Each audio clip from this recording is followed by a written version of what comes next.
गंगा, यमुना और सरस्वती के संगम पर बसा ये शहर थोड़ा अलग है। इसका मिजाज थोड़ा अलग है। यहाँ के तरीके थोड़े अलग हैं। यहाँ पर संगम की शांति भी है और लाखों स्टूडेंट्स के सपनों का शोर भी।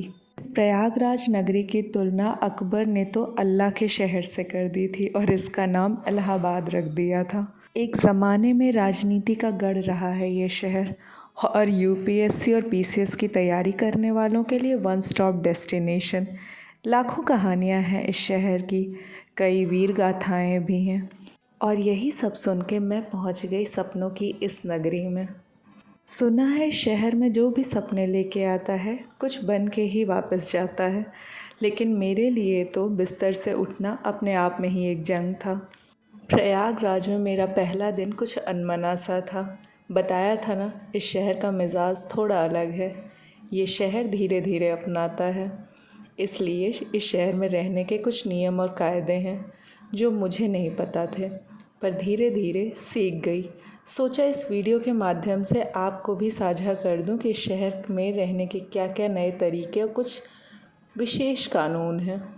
सोकर उठी और खिड़की से बाहर देखा तो गलियों में अच्छा खासा शोर था।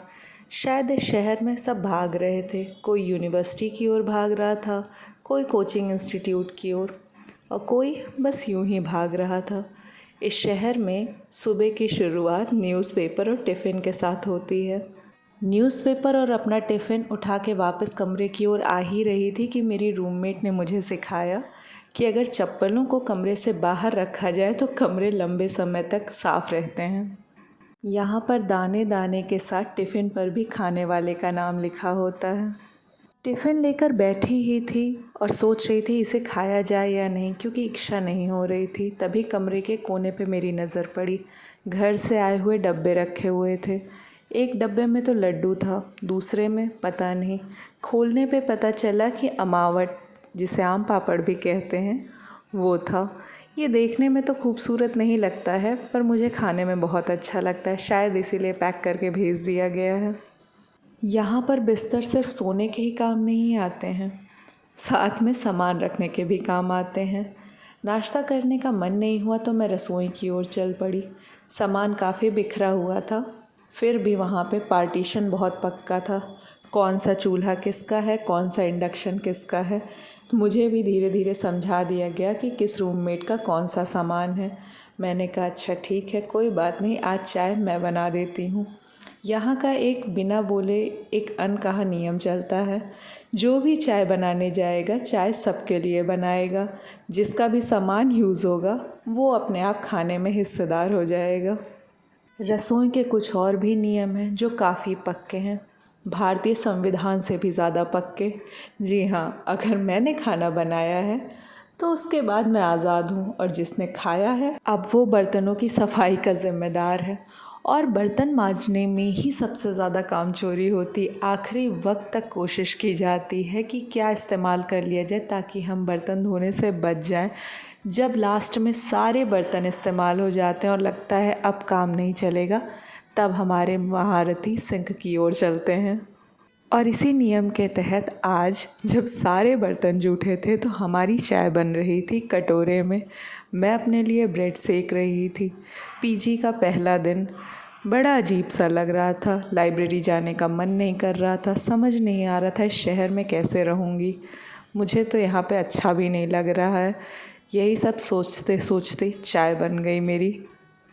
टिफ़िन का खाना अच्छा नहीं लग रहा था और नदी के किनारे मॉइस्चर वाला वो मौसम मेरे लिए नया था। स्वास्थ्य वो भी ठीक नहीं था। समझ नहीं आ रहा था कि प्रयागराज में कैसे रहूँगी। इसके बाद मेरी नज़र पड़ी हमारे कप पे। तब पता चला कि यहाँ इतने रंग बिरंगे कप क्यों हैं। जितने रूममेट्स उतने तरीके के कप। कोई कप आया है बनारस से, कोई गोरखपुर से, कोई मिर्ज़ापुर से। पर वो कहते हैं ना, ये प्रयागराज है जी। ये शहर धीरे धीरे अपनाता है और जब अपनाता है तो आपके अंदर बस जाता है। और जैसे ही शहर ने मुझे अपनाया, मैं ब्रेड का दामन छोड़ के दाल भात और चोखा की ओर चल पड़ी।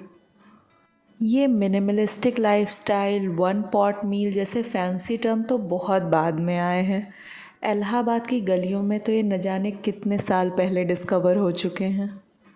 और एक बार में ही 3 कोर्स मील बनाना आपको कटरा की गलियों में कोई भी स्टूडेंट आराम से सिखा देगा। मेरे पीजी के फर्स्ट डे पे ही मुझे मेरी रूममेट ने सिखाया कि एक ही कुकर में दाल, चावल और चोखा कैसे बनाते हैं। मैं तो काफ़ी ज़्यादा सरप्राइज़ हो गई।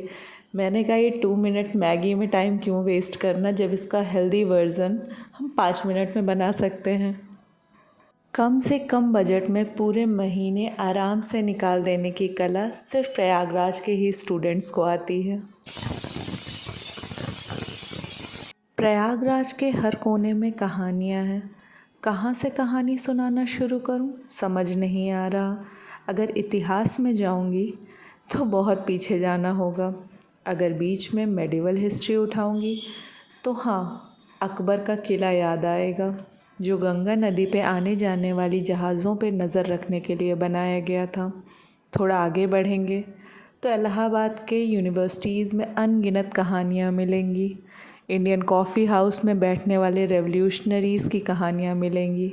हरिवंश राय बच्चन जी की अनेक कहानियाँ मिलेंगी जो कॉफ़ी हाउस से लिखी गई हैं। और दिल को छू लेने की कहानी आएगी आज़ाद पार्क से, चंद्रशेखर आज़ाद जी के खुद को शहीद कर लेने की कहानी से। पर अभी उस रास्ते जाएंगे तो कहानी बहुत लंबी हो जाएगी। आज आप सिर्फ मेरी कहानी सुनिए, प्रयागराज के एक स्टूडेंट की कहानी, सीधा प्रयागराज की गलियों से। प्रयागराज के हर पीजी में अलग अलग कहानियाँ हैं। कहीं पे एक बड़े से अधिकारी के निकलने की कहानी है तो कहीं किसी बड़े पॉलिटिशियन के बनने की कहानी है। किसी के स्टूडेंट यूनियन का हेड बनने की कहानी है तो किसी के पास एक ऐसे भैया की कहानी है जिनके पास सब चीज़ों का हल होता है। बस बात बात में उसके मुंह से एक ही चीज़ निकलती है, कोई बात हो तो बताना, भैया हैं, भैया सब देख लेंगे। एक कहावत है, जब आप दाल भात और चोखे को अपना लेते हो तब ये शहर आपको अपना लेता है। मैंने अपने और प्रयागराज के बीच की इस दूरी को तो पार कर लिया था। धीरे धीरे दाल भात चोखा बनाना सीख लिया था और हर खाने को चटपटा करने के लिए घर से आया ये अचार जो सभी स्टूडेंट के पास होता है, जो अक्सर उस स्टूडेंट से ज़्यादा उसके रूममेट का फेवरेट होता है। फिर उसके बाद यहाँ के पीजी के दूसरे नियम और कायदों से मुझे अवगत कराया गया। यहाँ हर कमरे में एक कोना आपको दे दिया जाता है और उस कोने में सिर्फ आप ही का सामान रहता और वो सामान किसी दूसरे से मिक्स नहीं हो सकता है। This is a strict rule. Toothpaste से लेके टूथब्रश तक, मेकअप प्रोडक्ट से लेके पेन पेंसिल तक सब इसी कॉर्नर पे एडजस्ट करना होता है और रूम बिल्कुल नहीं फैलाना है। लेकिन पता नहीं क्यों यहाँ हर जगह एक बिस्तर के साथ एक चेयर ज़रूर होती है, जो कभी बुक रखने का स्टैंड बन जाती है तो कभी कपड़े रखने का मल्टीपर्पज़ चेयर। उसके बाद मेरे बेड से लगी दीवार है, इसकी भी एक कहानी है। सुनने में आया कि यहाँ मैप लगाना सख्त मना किया गया है।